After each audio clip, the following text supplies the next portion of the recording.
Welcome to ET exclusive. నేను శివాని. మామూలుగా ముందు సినిమా అంచనాలు అందుకోకపోతే తర్వాతి సినిమాపై ఆ ఎఫెక్ట్ బలంగా ఉంటుంది.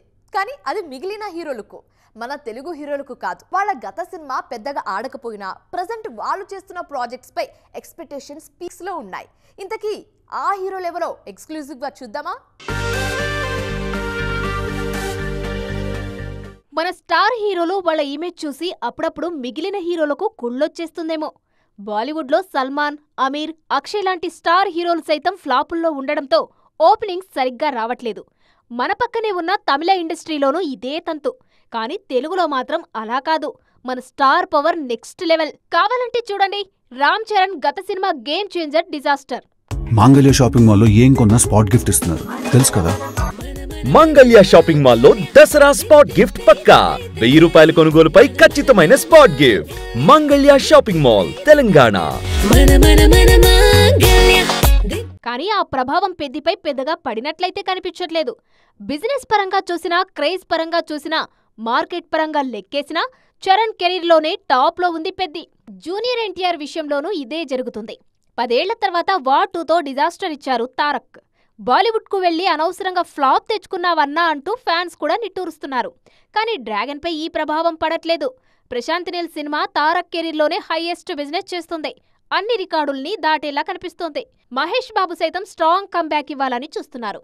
ఈయన గత సినిమా గుంటూరు కారం యావరేజ్ దగ్గరే ఆగింది. కానీ మహేష్ నెక్స్ట్ ప్రాజెక్ట్ SSMB 29 పై ప్రపంచవ్యాప్తంగా అంచనాలున్నాయి. ఈ సినిమాతో ఏ ఒక్క రికార్డు కూడా వదిలేలా కనిపించట్లేదు సూపర్ స్టార్. పైగా రాజమౌళి తోడున్నారు కాబట్టి తగ్గేదే లేదంటున్నారు.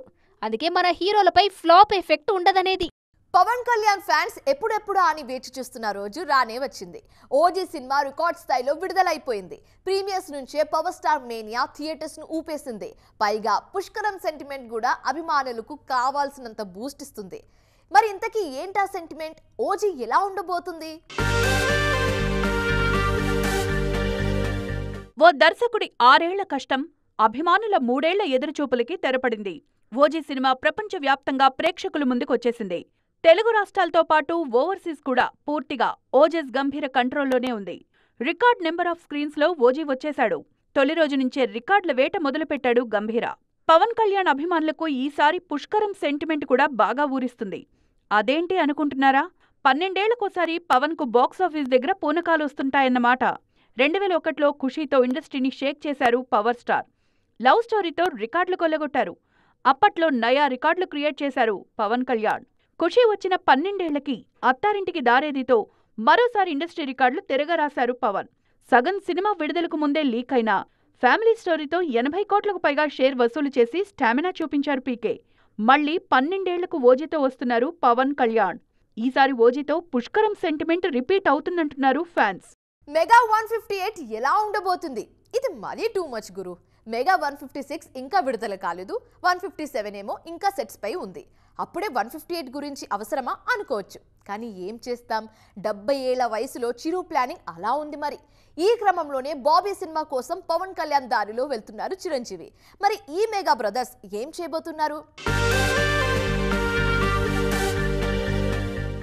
మెగా 158 చిరంజీవి జోరుని కుర్ర హీరోలు కూడా తట్టుకోలేకపోతున్నారు. ఆల్రెడీ సంక్రాంతికి అనిల్ రావిపూడి సినిమాతో రాబోతున్నారు. సమ్మర్లో విశ్వంభర ఎలానూ ఉంది. శ్రీకాంత్ వదిలి సినిమా అనౌన్స్మెంట్ కూడా అయిపోయింది. అంతలోనే బాబీతో ప్రాజెక్ట్ సెట్ చేశారు మెగాస్టార్. వాల్తేరు వీరయ్య తర్వాత మరొకసారి పూనకాలు పుట్టించాలని ఫిక్స్ అయిపోయింది ఈ జోడీ. చిరంజీవి బాబీ కాంబినేషన్లో రాబోయే మెగా 158 సినిమా నేపథ్యంపై ఆసక్తికరమైన వార్తలొస్తున్నాయి. ఇది గ్యాంగ్స్టర్ డ్రామా అని తెలుస్తోంది. పూర్తిగా మాఫియా నేపథ్యంలో సాగే ఈ సినిమాలో చిరు గ్యాంగ్స్టర్ పాత్రలో నటించబోతున్నట్టుగా తెలుస్తోంది. గతంలో ఈ తరహా కథల్లో నటించారు మెగాస్టార్. మొదటి గాడ్ ఫాదర్లో కూడా చిరు డాన్ గానే కనిపించారు. మెగా హీరోలు వరుసగా మాఫియా కథల వైపే వెళ్తున్నారు. పుష్ప ప్రపంచమంతా కూడా ఎర్రచంద్రం చుట్టూ తిరిగితే పవన్ కళ్యాణ్ ఓజీలో గ్యాంగ్స్టర్ గా నటించారు. ఆ మధ్య వరుణ్ తేజ్ మట్కాలో ఈ తరహా కథలోనే నటించారు. ఇప్పుడు చిరు సైతం మాఫియా వైపు అడుగులేస్తున్నట్టుగా తెలుస్తోంది. మొత్తానికి తమ్ముడు దారిలో అన్నయ్య వెళ్తున్నారు ఇప్పుడు. ట్రైలర్ విడుదలైన తర్వాత నేషనల్ వైడ్ బాగా ట్రెండ్ అవుతుంది కాంతారా చాప్టర్ 1. కానీ అంతలోనే ఈ చిత్రం ఎవరు ఊహించని వివాదంలో ఇరుక్కుంది. అసలు ఇలాంటి కాంట్రవర్సీలో ఎవరైనా ఇరుక్కుంటారా అనేంత విచిత్రమైన వివాదంలో మునిగిపోయింది కాంతారా టీం. అసలు ఆ కాంట్రవర్సీ ఏంటి, దానికి రీజన్ ఏంటి తెలుసుకుందాం. Let's go.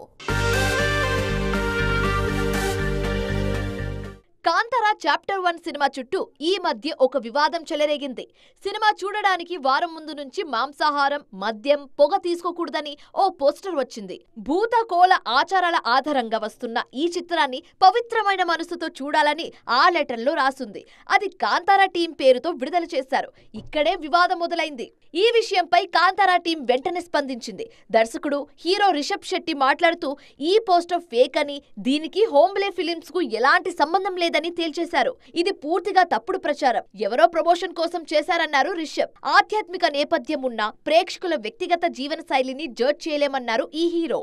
October 2న Kantara chapter 1 విడుదల కానుంది. థియేటర్కు వచ్చి హాయిగా ఎంజాయ్ చేయండి. అనవసరంగా తప్పుడు ప్రచారాలను నమ్మొద్దంటున్నారు రిషబ్. 3 ఏళ్ల కింద వచ్చిన కాంతారకు ప్రీక్వెల్ ఇది. ఆ తెగ ఎక్కడి నుంచి వచ్చింది, ఉనికి కోసం వాళ్ళు ఎలాంటి యుద్ధాలు చేశారనేది ఈ చిత్ర కథ. మొత్తానికి ఈ వివాదంతో కాంతారకు మంచి ప్రమోషనే వచ్చింది. పాన్ ఇండియన్ ఇమేజ్ హీరోలకు వర్క్ అవుతుంది, కానీ హీరోయిన్స్ కు మాత్రం కాదు. లేని తలనొప్పులు తీసుకొచ్చి తలపై పెట్టుకున్నట్లే. మరి హీరోలకు శ్రీరామ రక్షగా ఉన్న pan Indian image market heroines కు ఎందుకు హ్యాండ్ ఇస్తుంది? వాళ్లకు కలిసొస్తున్న ఇమేజ్ వీళ్ళకెందుకు బ్యాగేజ్ అవుతుంది? హీరోయిన్ల కెరీర్ కు పాన్ ఇండియన్ ఇమేజ్ డ్యామేజ్ చేస్తుందా అంటే అవుననే అనిపిస్తుంది. బాహుబలి 2తో పాన్ ఇండియన్ ఇమేజ్ తెచ్చుకున్న అనుష్క తర్వాత అన్ని భాషల కోసం భాగమతి, నిశ్శబ్దం, ఘాటీ లాంటి సినిమాలు చేశారు. కానీ అందులో వర్కౌట్ అయిన సినిమాలు తక్కువే. తెలుగులో చేసిన మిస్ శెట్టి, మిస్టర్ పొలిశెట్టి మాత్రం బాగా ఆడింది. పూజా హెగ్డే కూడా తెలుగులో మాత్రమే నటించినన్ని రోజులు తిరుగులేదు. హిట్టు, ఫ్లాపులతో పని లేకుండా వరుస సినిమాలు చేశారు. కానీ రాధేశ్యామ్, బీస్ట్ అంటూ పాన్ ఇండియా వైపు వెళ్లి వెనకబడిపోయారు. హిందీ కూడా ఈమెకు కలిసి రాలేదు. మొన్నొచ్చిన కూలీ కూడా అంతే సంగతులు. మోనికా పాట హిట్ అయిన పూజా కెరియర్కు ఇది ఏమాత్రం హెల్ప్ అవ్వలేదు. సమంత సైతం తెలుగులో ఉన్నప్పుడు క్వీన్, అలా కాకుండా పాన్ ఇండియా అన్నప్పుడే సమస్యలు స్టార్ట్ అయ్యాయి. ఖుషీ తర్వాత తెలుగులో కనపడలేదు శ్యామ్. ఇక తమన్నా హీరోయిన్ గా మానేసి స్పెషల్ సాంగ్స్ పై ఫోకస్ చేశారు. పాన్ ఇండియా కల్చర్ తట్టుకొని సస్టైన్ అవుతున్నది రష్మిక మందన్న మాత్రమే. ఇంకెన్నాళ్లు ఈమె దూకుడు సాగుతుందో చూడాలి. వీడు చెప్పేటప్పుడు ఆస్కర్ చూపిస్తారు, తీసేటప్పుడు చుక్కలు చూపిస్తారు అంటూ దోచేలో ఓ డైలాగ్ ఉంటుంది. ఇప్పుడు దీన్ని లోకేష్ కనకరాజ్ పై వాడేస్తున్నారు కొందరు స్టార్స్. అదేంటి పుసుక్కున్న అంత మాట అనేశారు అనుకుంటున్నారా? మరి ఏం చేస్తాం, కూలీ తర్వాత లోకేష్ తీరుపై ఇలాంటి విమర్శలే వస్తున్నాయి. అసలు ఏంటి మ్యాటర్ చూద్దాం, let's go. Lokesh Kanagaraj career అంటే కూలికి ముందు తర్వాత అని చెప్పాలేమో. ఒక్క సినిమాతో ఈయన క్రేజ్ చాలా వరకు డ్రాప్ అయింది.